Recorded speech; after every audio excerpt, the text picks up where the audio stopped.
José, fique à vontade. Ok. Então, hoje nós vamos falar um pouquinho no capítulo 17, Sede Perfeitos. Primeiramente, vamos agradecer ao nosso Pai Celestial por mais esse momento de comunhão com os ensinamentos crísticos. Que esses ensinos de hoje possam nos levar a sermos, como diz o texto, perfeitos, a buscarmos a nossa perfeição. Que esse Deus de amor e misericórdia possa inundar nossos lares de harmonia e de muita paz. Que assim seja, graças a Deus. Então, vamos começando o nosso texto de hoje, falando em Mateus, capítulo 5, versos 44, 46 a 48, onde ele diz assim: Amai os vossos inimigos, fazei o bem ao que vos odeiam, e orai pelos que vos perseguem e caluniam.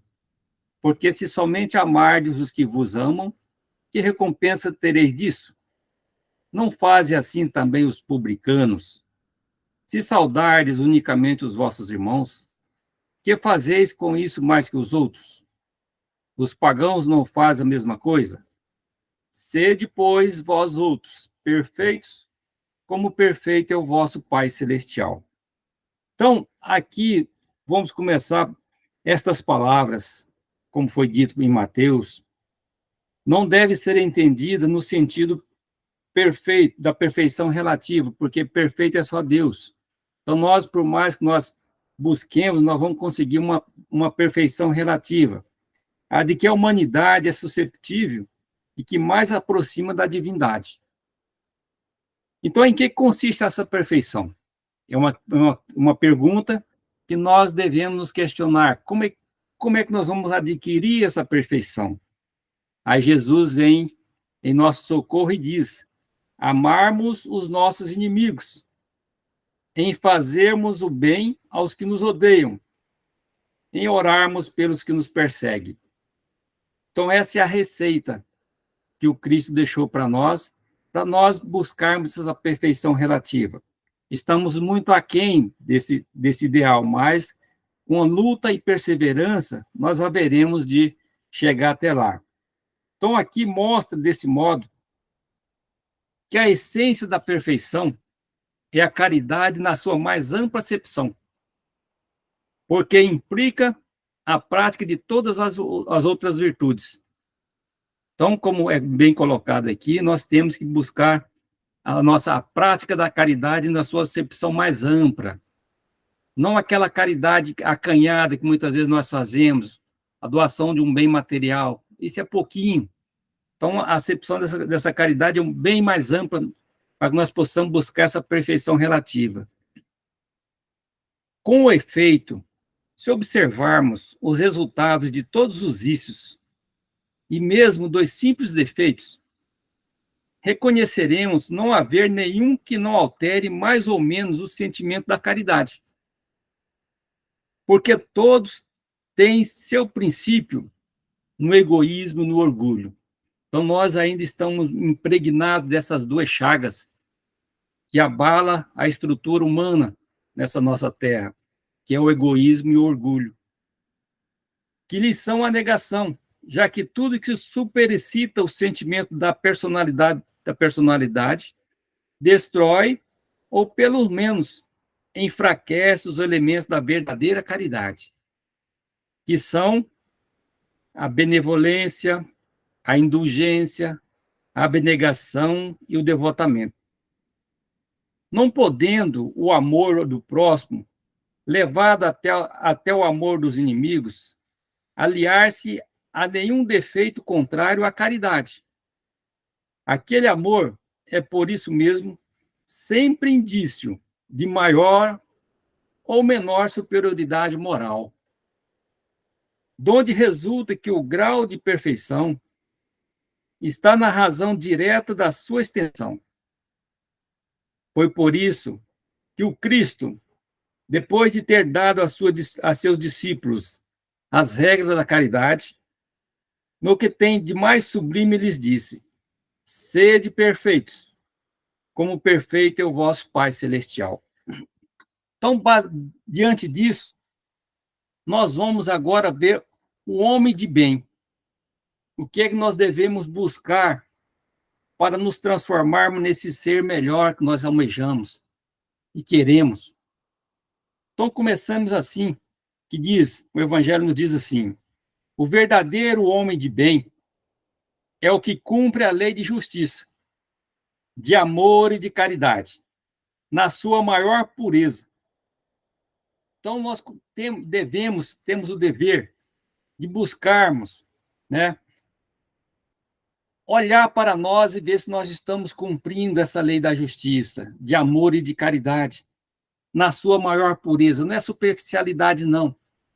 Nós devemos procurar em nós se estamos dentro desse patamar. Se nós interrogamos a nossa consciência sobre os nossos próprios atos, perguntamos a nós mesmos se não violamos essa lei, se não praticamos o mal, e se fizemos todo o bem que podia, se desprezamos voluntariamente alguma ocasião de ser útil, e quantas oportunidades nós temos para sermos úteis. Então, nós temos que interrogar nossa consciência, se nós fizemos o bem, não deixamos passar uma oportunidade de sermos úteis. Se ninguém tem qualquer queixa de nós. E, enfim, se fizemos a outrem tudo o que gostaríamos que fosse que lhe fizesse, que eles nos fizessem. Outro aspecto do homem de bem também nós temos aqui: ter fé em Deus, em sua bondade, na sua justiça e na sua sabedoria. Como é que anda a nossa fé? Será que nós temos essa fé robusta na sabedoria, na bondade, na justiça de Deus? Quando acontece alguma coisa difícil, ruim na nossa caminhada, como é que está a nossa fé? Se realmente tivermos essa fé verdadeira, a confiança na justiça divina e na sua bondade, aqueles acontecimentos passariam por nós só como exemplos e nos fortaleceria cada vez mais na nossa empreitada terrena. Então, por isso que o homem de bem, ele tem fé em Deus, confia na sua bondade e na sua justiça, porque, como é dito para nós, nada é por acaso. Então, e sabemos que nada acontece sem a permissão dele. E nós devemos nos submeter à sua vontade em todas as coisas. E muitas vezes nós queremos que a nossa vontade prevaleça.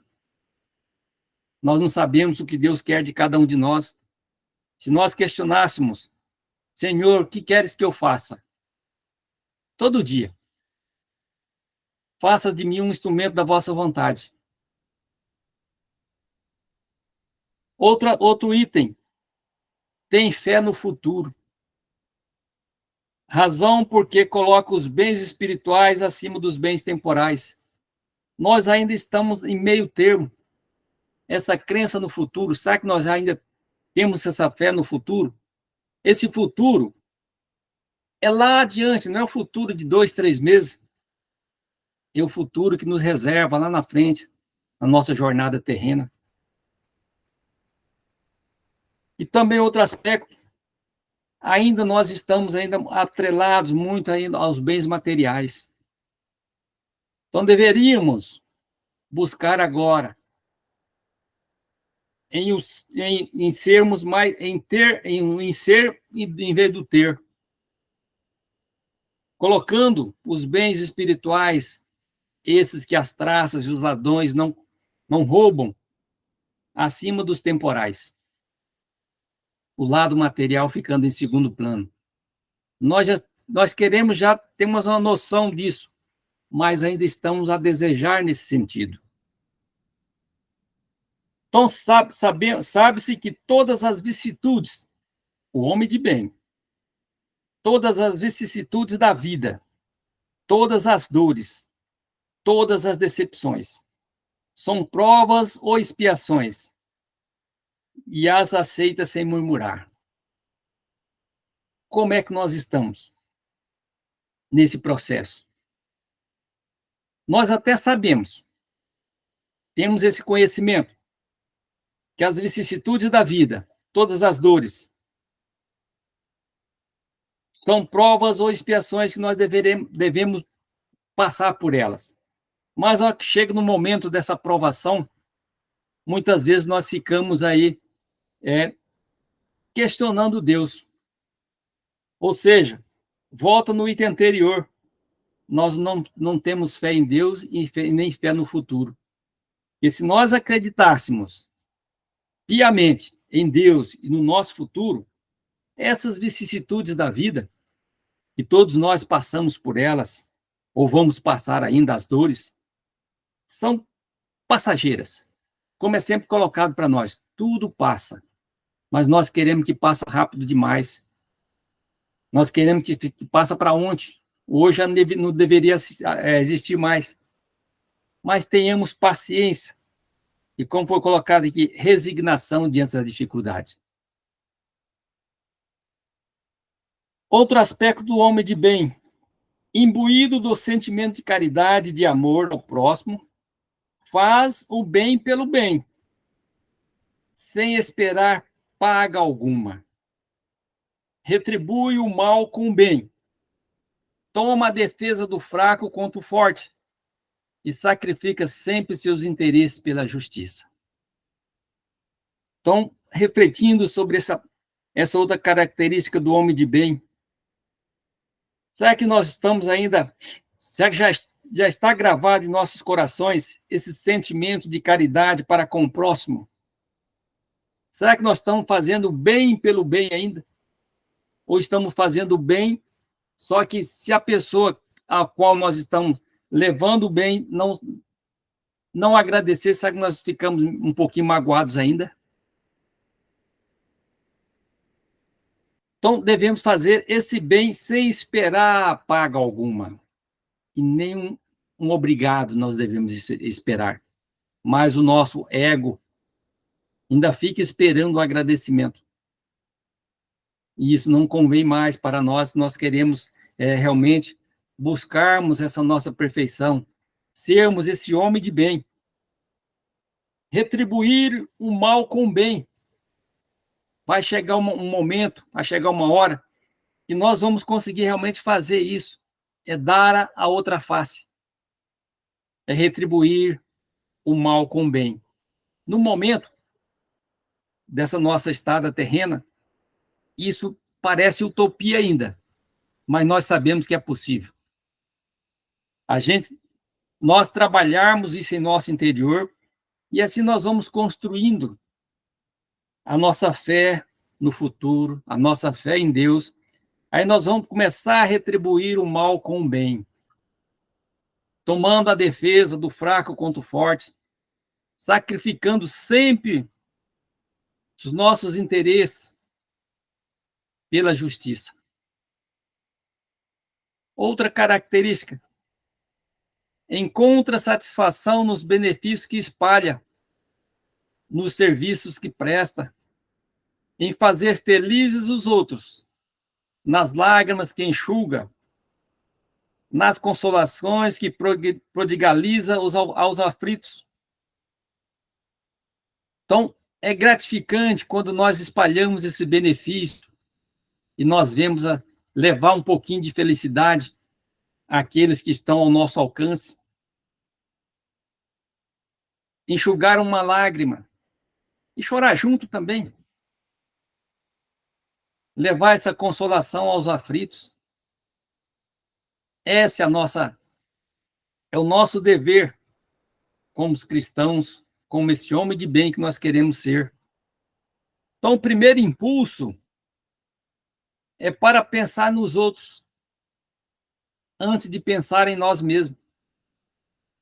É para cuidar do interesse dos outros, antes do nosso próprio interesse. Contrariamente ao egoísta, que calcula os proventos e as perdas de toda ação generosa. Porque aqui tem um velho ditado, que diz, aquela lei do Gerson, a lei da vantagem. Então, isso acho que não cabe mais a nós, nessa atual estado nossa de querer levar vantagem em tudo, que nós estamos nos enganando, estamos deixando para trás o objetivo primordial dessa nossa caminhada. Qual que objetivo é esse? É chegarmos na nossa transformação, chegarmos a sermos verdadeiros homens de bem, a adquirir esses caracteres da perfeição nossa. Continuando, aqui ele diz, é bom, o homem de bem é bom, humano, é benevolente para com todos, sem distinção de raças nem de crenças, porque em todos os homens vê irmãos seus. Dia chegará, nós vamos colocar isso em prática, ver cada irmão como nossos irmãos. Vamos sair da consanguinidade e espalhar essa visão para toda a humanidade.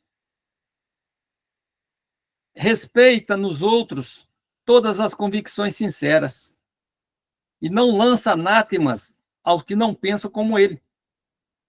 Então, aquelas pessoas que não pensam como nós, devemos respeitá-las e jamais querer impor a elas o nosso ponto de vista.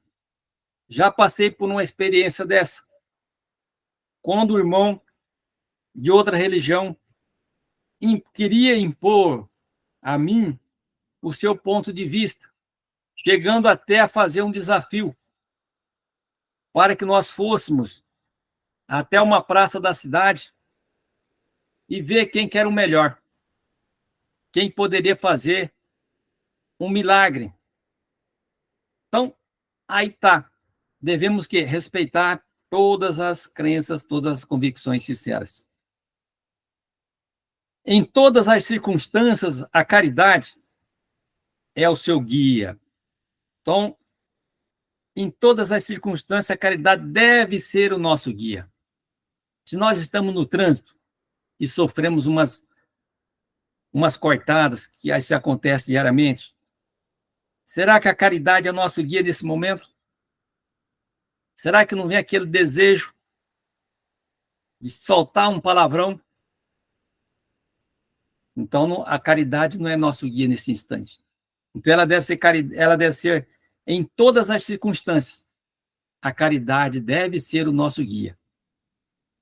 Pois está ciente de que aquele que prejudica com palavras malévolas, que fere com seu orgulho e seu desprezo a suscetibilidade de alguém, que não recua à ideia de causar um sofrimento, uma contrariedade, ainda que ligeira, quando a pode evitar, falta ao dever de amor ao próximo e não merece a clemência do Senhor. Então, vamos refletir mais uma vez sobre o dever de amor ao próximo, quando nós estivermos numa situação dessa. E oportunidade tem bastante nas nossas vidas. Quando nós somos afrontados, vamos pensar nisso aqui. Todas as circunstâncias, a caridade deve ser o nosso guia. Quando acontecer alguma coisa nesse sentido, vamos lembrar dessa passagem. A caridade é o nosso lema, é o nosso guia. Aí nós não vamos deixar faltar o dever de amor ao próximo, que é o nosso objetivo. Outro aspecto do homem de bem: não tem ódio, nem rancor, nem desejo de vingança.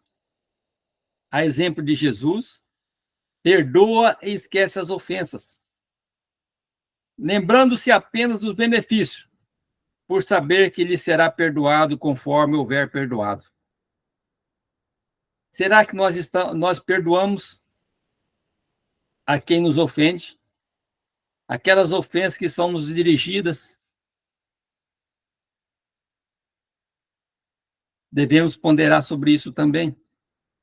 Não devemos deixar que essa semente do ódio, do rancor, esse desejo de vingança, que muitas vezes somos assaltados por eles, venha florescer em nossos corações,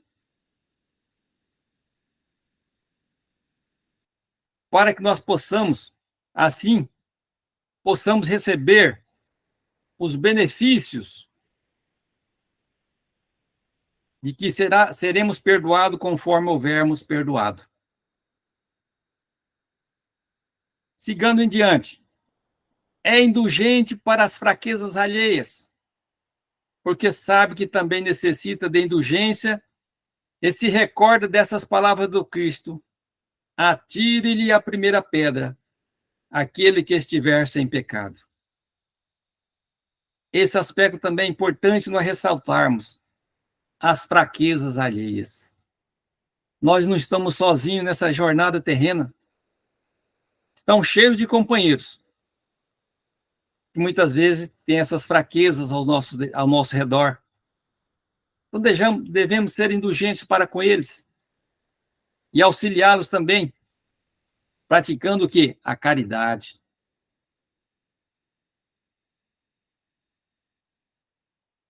Não se compraz em rebuscar os defeitos alheios, nem evidenciá-los. Será que nós, quando nós deparamos com algum defeito dos nossos companheiros, nós cumprimos esse dever aqui do homem de bem? Não se compraz em rebuscar os defeitos alheios, nem em evidenciá-los. Façamos esse questionamento para nós, como foi colocado no início. Fazer uma análise no nosso dia. E sem a necessidade, se a necessidade a isso obriga, procura sempre o bem que possa atenuar o mal. Então, se nós depararmos com algum defeito alheio e a necessidade a isso obriga que a nossa intervenção, nós devemos sempre procurar o bem que possa atenuar o mal. E não, como muitas vezes nós fazemos, jogar mais lenha na fogueira. E nós somos exímios nesse sentido de crítica, de evidenciar esses defeitos alheios. Outro aspecto: estuda suas próprias imperfeições e trabalha incessantemente em combatê-las. É isso aqui que nós deveríamos fazer. Se nós pudéssemos fazer um diário relacionando as nossas imperfeições, estudando-as com sinceridade e trabalhando incessantemente em combatê-las. Talvez com esses registros, porque se nós ficarmos só pensando nelas, nós podemos esquecer. Mas se nós registrássemos essas imperfeições, ficaria até mais fácil. Pegasse esse nosso diário e ia ver todo dia. Opa, aqui eu fiz um monte de coisa, pensei um monte de coisas erradas. Talvez no dia seguinte não faríamos as mesmas coisas. Então devemos empregar todos os esforços para poder dizer no dia seguinte que traz em si alguma coisa de melhor do que na véspera. Ou seja, nós fizemos o nosso diário, vimos ali que praticamos inúmeras imperfeições e vamos trabalhar em combatê-las. Aí chega no dia seguinte, nós vamos ver que algumas daquelas coisas que nós fizemos ontem, hoje já não fazemos mais. Significa que estamos buscando, estamos nos aprimorando. Então, através desse autoconhecimento, nós vamos fazendo a nossa faxina, as nossas limpezas, que ninguém vai fazer por nós. A espiritualidade, ela nos mostra o caminho. Muitas vezes eles nos carregam no colo, mas o dever de faxina é nosso. Então, devemos buscar isso na nossa jornada. Outra característica: não procura dar valor ao seu espírito, nem a seus talentos, à custa de outrem. Ao contrário, aproveita todas as ocasiões para fazer ressaltar o que seja proveitoso nos outros. Aqui nós vemos também, muitas vezes, nós falamos, eu sou uma pessoa boa, eu sou isso, eu sou aquilo. Será que é? Porque nós temos vários exemplos dos santos, nunca eles se ressaltaram, fizeram dando esse valor ao seu espírito. Trabalharam em silêncio, e nós devemos seguir esses exemplos também. Feito isso, não se envaidece da sua riqueza, nem de suas vantagens pessoais, por saber que tudo que lhe foi dado pode ser retirado. Porque nós sabemos que nós somos aqui, o que temos não pertence a nós. Nós julgamos donos, né? Mas não somos de fato. Então, por isso, nós não devemos nos envaidecer com as coisas mundanas que tenhamos e saber dar-lhe real valor na nossa jornada. Porque ela pode ser nos tirada a qualquer momento. Exemplo disso nós vimos aí na época daquele plano Collor que foi feito. Foi retirado as poupanças de muitas pessoas e algumas delas se desesperaram e se suicidaram-se. Por que isso?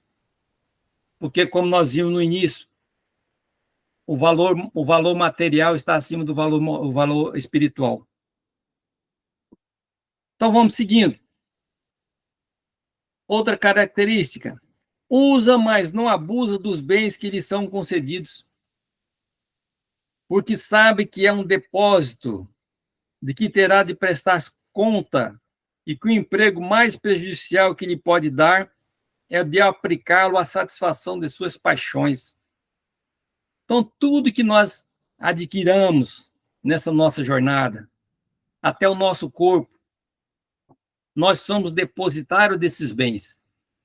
E depositário fiel é aquele que vai chegar no momento de prestar a conta, vai devolver tudo aquilo que foi nos emprestado.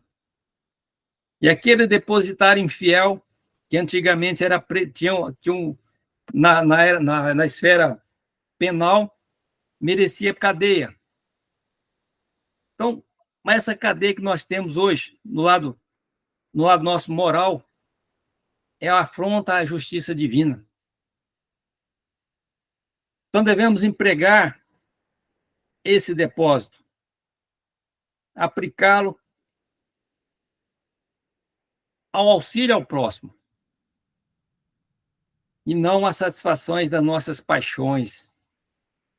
E se nós olharmos um pouquinho de atenção à mídia, que está aí a todo momento nos chamando a atenção para os bens materiais. Uma ilusão. Ou seja, nós estamos aqui no mundo, mas não devemos nos contaminar pelas ilusões do mundo. Outro aspecto, se a ordem social colocou o homem sob a sua dependência, trata-os com bondade e benevolência, porque são seus iguais perante Deus. Usa da sua autoridade para lhe levantar a moral e não para esmagar com seu orgulho. Evita tudo quanto lhes possa tornar mais penosa a posição subalterna em que se encontra. Esse aspecto aqui eu tive em minha jornada profissional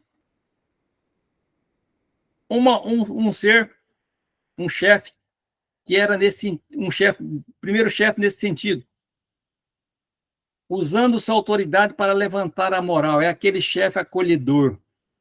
Aí eu tive uma outra chefe que era ao contrário, fazia tudo para tornar mais penosa a caminhada nossa, dos seus subordinados. Então veja, aqui o homem de bem, se nós estivermos nessa condição, tivermos alguém sob a nossa dependência, devemos tratar com bondade, benevolência. Por quê?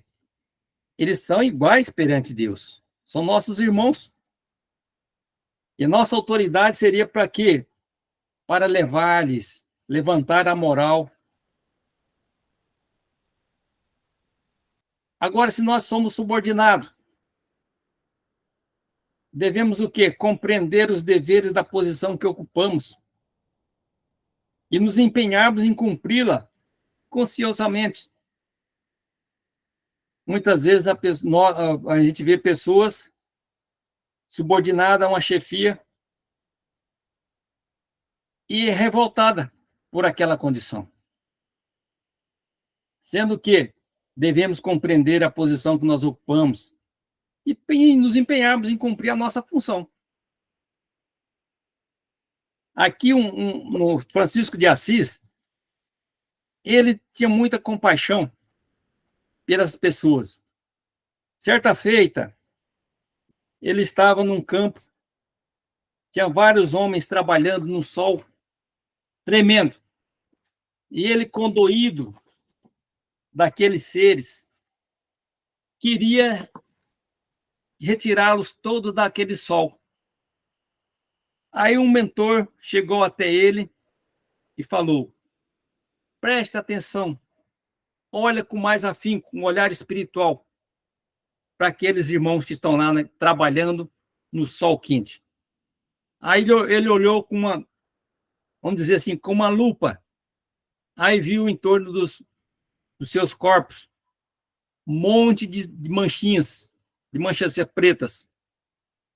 Aí esse irmão falou para ele: é necessário ainda que eles passem por esse padecimento para poder eliminar aquelas chagas que estão nas suas vestes. Então, aqui, se nós estamos nessa condição subordinado, como foi dito, vamos compreender nossa posição e trabalhar. Trabalhar pela nossa evolução moral e também intelectual. De repente, nós podemos até sair dessa condição subordinada e passarmos a outra condição de superioridade, mas depende de nós. E trabalharmos com respeito, vendo que todos são irmãos perante Deus. Finalmente, o homem de bem respeita todos os direitos que as leis das naturezas dão aos seus semelhantes, como gostaria que respeitasse os seus. Então, aqui não foi enumeradas todas as qualidades que distinguem o homem de bem, mas aquele que se esforce para possuir as que acabamos de mencionar, já se acha no caminho que conduz a todas as demais. Então, se nós, essas características do homem de bem, se nós nos esforçarmos de coração, com vontade, nós vamos acharmos no caminho que vai nos levar ao reino de Deus, a nova terra que está vindo aí. Agora vem um outro item aqui que diz: os bons espíritas. Como é que nós podemos, como nós vamos nos classificar? Nós nos dizemos espíritas. Será que realmente somos bons espíritas? Vamos ver o que o Evangelho nos diz. Bem compreendido, mas, sobretudo, bem sentido, o Espiritismo conduz forçosamente aos resultados acima expostos. Ou seja, a desenvolvermos em nós as características do homem de bem, que caracteriza o verdadeiro espírita como verdadeiro cristão, porque ambos são a mesma coisa. O Espiritismo ele não criou nenhuma moral nova, apenas veio facilitar aos homens a compreensão e a prática da moral do Cristo, facultando uma fé inabalável e esclarecida aos que duvidam ou vacilam.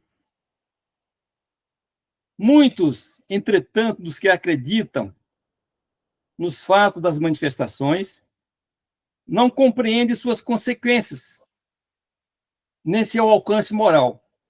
Ou seja, se os compreende, não os aplica a si mesmo. Quantas mensagens nós recebemos na nossa casa de oração? É para os outros? Não é para nós. Aquelas mensagens são para cada um ali ouvi-las e aplicar a nós mesmos. A que se deve isso quando nós não aplicamos a nós mesmos? É alguma falta da clareza da doutrina? Com certeza não. Por quê? Ela não contém alegorias nem figuras que possam dar lugar a falsas interpretações.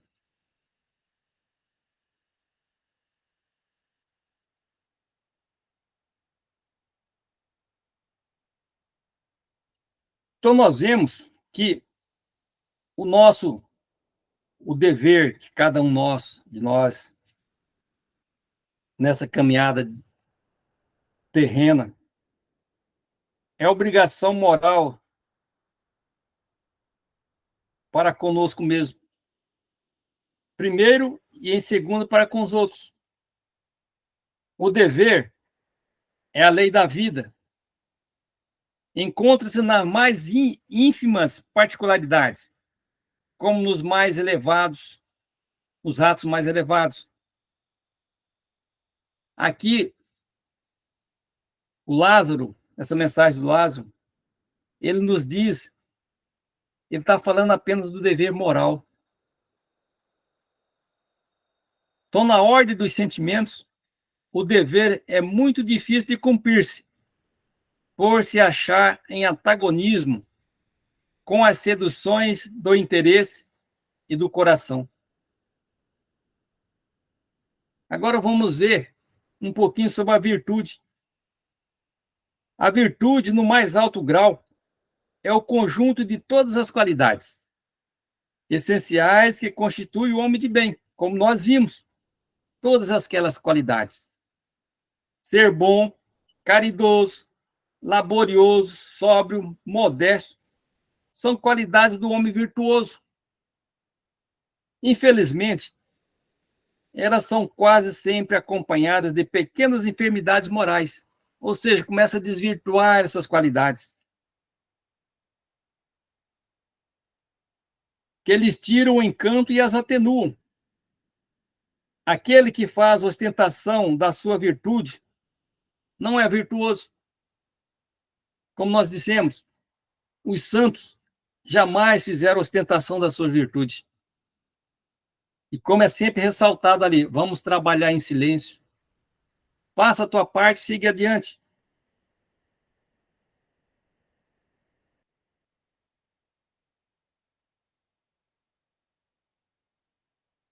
Então aqui ele diz também o homem do mundo, do espírito protetor, que diz: o sentimento de piedade deve sempre animar o coração dos que se reúnem sobre as vistas do Senhor e imploram a assistência dos bons espíritos. Então nós devemos estar sempre buscando estar assistido por esses benfeitores. E vamos ter a assistência deles quando nós estamos realmente compenetrados em buscar essa nossa, a desenvolver em nós essas características do homem de bem, que não entra no ouvido e sai do outro, mas que nós possamos realmente purificar os nossos corações, não deixando que nele se aloje qualquer pensamento mundano ou fútil. Isso aqui é o vigiar e orar, para que as ervas daninhas que vêm sempre em nossos pensamentos não consigam encontrar terreno fértil ali. Então devemos elevar o nosso espírito àqueles por quem chamais, a fim de que, encontrando em nós as necessárias disposições, possam lançar em profusão a semente que deve germinar em nossos corações. E aí nós vamos dar frutos de caridade e de justiça. Outro aspecto, cuidar do corpo e do espírito. Isso aqui também faz parte do capítulo Sede Perfeitos. Porque, como nós dissemos, o corpo é um instrumento da alma. Então, nós devemos cuidar de ambos. Não como nós vimos aí as pessoas em demasia, dando valor demais só ao corpo, faz cirurgia daqui, outra dali, não aceita a parte do envelhecimento, esquece-se que o lado espiritual também deve acompanhar. Então devemos cuidar de ambos com muito carinho, porque o corpo é o nosso instrumento de buscar para que nós possamos transitar nessa terra e realizarmos o desejo de sermos melhores cada dia que passa, a desenvolver em nós as características do homem de bem, e assim nós possamos nos candidatarmos a sermos trabalhadores da nova terra, e que esse Deus de amor e misericórdia possa velar por cada um de nós, o mestre Ramatiz, toda essa equipe espiritual, nos auxilie nessa busca, nesse encontro com Deus, que nós possamos cada vez mais nos empenharmos em colocar em prática todos esses ensinamentos que temos. Porque, como eu ouvi de um palestrante que sempre faz viagem astral, muitas pessoas têm conhecimento extraordinário, mas a prática, a vivência desse conhecimento é zero. E chega do outro lado de lá totalmente perdidos. Será que não é a nossa condição? Hoje, nós sabemos muito e praticamos muito também. Vai aí uma reflexão para nós.